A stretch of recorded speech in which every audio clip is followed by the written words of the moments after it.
Oke, selamat sore ya. Ini orderan yang masuk sebelum kita balik ya. Kita mau mereview ini orderan untuk Bapak atau Ibu Nailah nih ya di Kemuning, Banjarbaru. Terima kasih sudah order ya. Eh, Kenapa saya rekomendasi tipe ini? Jadi ini di order buat Honda CR-V Turbo. CR-V Turbo memang ada beberapa tipe ya, yang aslinya LED, sudah menggunakan LED, ada yang menggunakan proyektor. Saya juga tidak tahu tipenya tipe apa ya.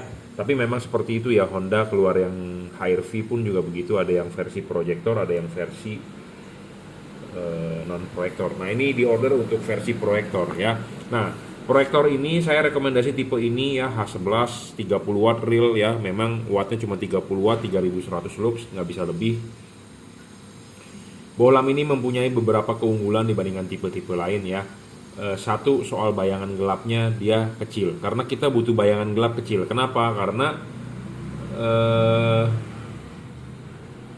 untuk dipasang di proyektor. Kedua, dia butuh bisa adjustable. Adjustable bayangan gelap itu penting. Ya, bayangan gelap harus kecil dan tidak terlalu besar. Adjustable penting kenapa? Karena ini dipasang di proyektor. Ya, harus bisa di-adjust. Ya, tidak storing juga penting. Kenapa? Mobil Honda pasti elektroniknya complicated ya. Semua sudah sistemnya komputerisasi, sudah pakai ECU, ada error warning segala macam ya. Bolam ini bisa support untuk mobil Honda. Jadi tidak storing, tidak mengganggu idle mobilnya, langsamnya, tidak mengganggu throttle body segala macam gitu ya, penting. Stabil ya, wattnya tidak ngedrop. Oke, kita akan sedikit mereview ya. Jadi Honda CR-V Turbo ya, pakai proyektor H11. Tipe ininya ya, bagian atas bol mangkok proyektor itu bagian yang paling penting.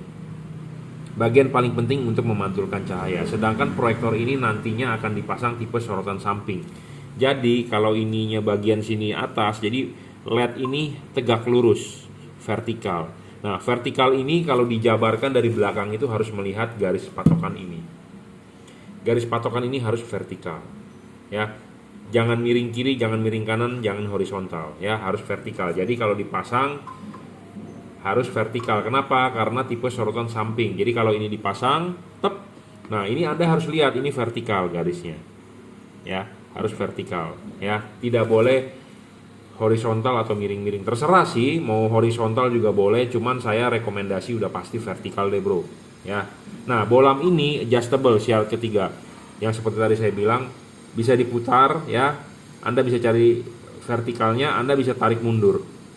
Anda bisa dorong maju. Saya rekomendasi Anda dorong maju dan vertikal. Kalau Anda mau tarik mundur juga bisa ya. Tarik mundur efeknya apa? Sinarnya akan lebih dekat ke bumper mobil Anda. Kalau dorong maju akan lebih jauh ya. Biasanya untuk mengcover bagian daerah fog lamp. Jadi kalau fog lampnya pakai LED, bagian yang dekat itu, jarak dekat bumper itu 5 meter, itu di cover oleh fog lamp ya. Intinya seperti itu. Pemasangan juga tinggal PNP ya, tinggal colok soket saja, tidak ada yang ribet, tidak ada driver, tidak ada ini, tinggal pasang. LED ini tidak ada driver bukan berarti LED ini jelek ya. Drivernya ada, di mana drivernya? Inside, di dalam LED ya. Driver ini di dalam LED ya. Jadi ada orang pedagang lain bilang, oh jangan mau beli LED yang tanpa driver. Salah ya. LED tanpa driver adalah teknologi terkini. LED yang masih menggunakan driver atau balas istilahnya kalau di lampu HID, itu adalah teknologi lama. Balasnya di luar gede, buat apa? Sekarang balasnya sudah bisa ditaruh di dalam, komponennya makin mengecil ya, tentu lebih bagus, lebih ringkes ya. Anda tinggal cukup perlu colok soket ke soket asli bawaan mobil, selesai ya. Kalau dicolok begini nggak nyala, silakan dibalik ya, seperti itu. Oke, real wattnya bolam ini adalah 30 watt ya, 3100 lux ya. Versi 2021 sudah mentok segitu, kita belum bisa upgrade lagi yang lebih di atas 3100 lux. Kenapa? Karena takut overheat, takut panas. 3100 lux udah paling enak deh untuk dipakai gitu ya. Dari sisi lifetime-nya, dari sisi terangnya juga sudah cukup lah ya, 3 kali lebih terang dari bolam halogen standar ya. Bohlam ini juga tembus hujan ya 5500 Kelvin. Terang sekali bro, 30 watt ya. 5500 Kelvin masih ada kuningnya. Nah, syarat bohlam bagus adalah 1 watt dan luxnya harus gede. Levelnya dia 30 watt 3100 lux. Syarat kedua adalah bohlam bagus harus stabil, nggak boleh ngedrop. Banyak LED di pasaran ngedrop ya. Wattnya awalnya diukur menggunakan wattmeter gede, tapi setelah nyala 5 menit 10 menit dia turun. Turunnya mencapai 50%. Banyak yang seperti itu. Ya. Ketiga adalah harus bisa di adjustable. Adjustable itu tadi saya bilang seperti ini, harus bisa di adjustable ya. Harus bisa vertikal karena vertikal garis ini adalah vertikalnya ini. Jadi harus tegak lurus ya. Sorotan samping, tidak boleh miring. Anda mau masang miring juga boleh, nggak masalah ya. Banyak LED yang tidak mempunyai garis patokan. Nah, sedangkan ini saya sangat rekomendasi untuk proyektor. Kenapa? Karena dia mempunyai garis patokan di belakang. Jadi nanti Anda bisa tahu ini si LED itu di mana arahnya ya, karena ada garis patokan ini. Kalau garis patokan ini lurus, ya berarti dia vertikal, membentuk huruf K itu vertikal. Kalau Anda begini kan nanti hasil outputnya akan berbeda ya. Kalau Anda begini kan juga hasil outputnya akan berbeda. Ya, jadi yang benar adalah vertikal, tegak lurus terhadap bumi. Tegak lurus terhadap bumi saya bilang ya.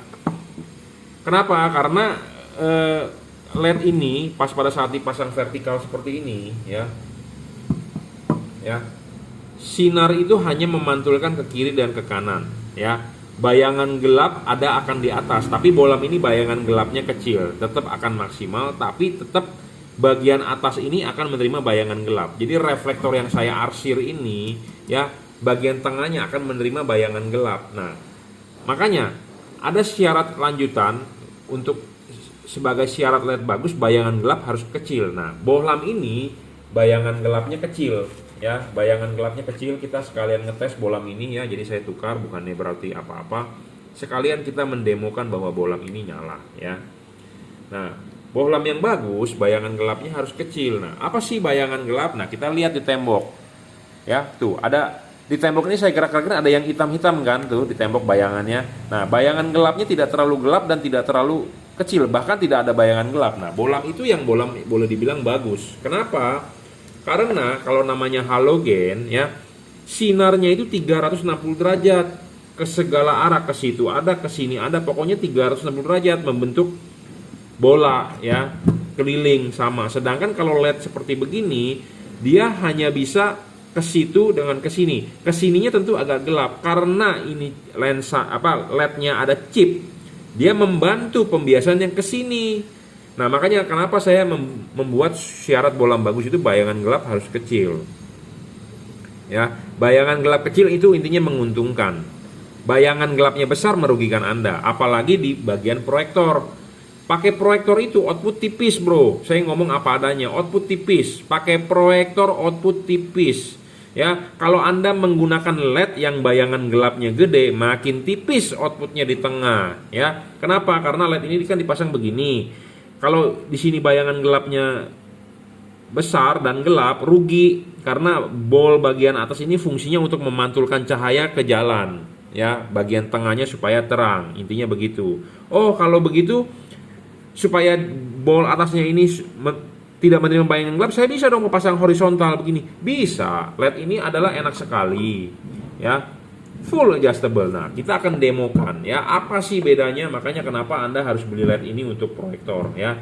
Tidak ada kata-kata lain, LED ini the best ya untuk proyektor ya. Kita lihat di tembok hasil sinarnya ya. Nah, ini adalah dipasang pada saat vertikal. Anda bisa lihat ya, ini vertikal. Anda bisa adjust begini, Anda bisa adjust begitu. Anda mau pasang horizontal pun bisa ya. Ini dipasang horizontal tapi outputnya kurang begitu bagus, tapi Anda lihat tebel di tengah. Nah, kalau Anda yang suka seperti ini ya boleh-boleh saja. Tuh lihat, ini tebel nih, tapi patternnya kurang begitu bagus ya.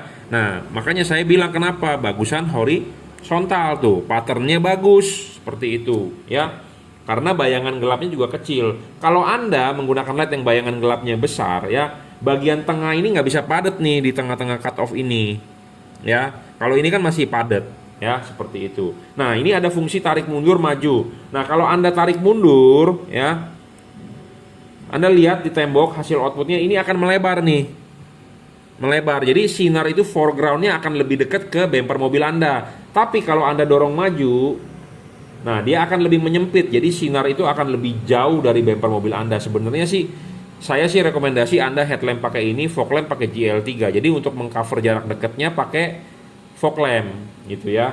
Tapi nggak masalah ya. Anda beli headlampnya saja juga cukup.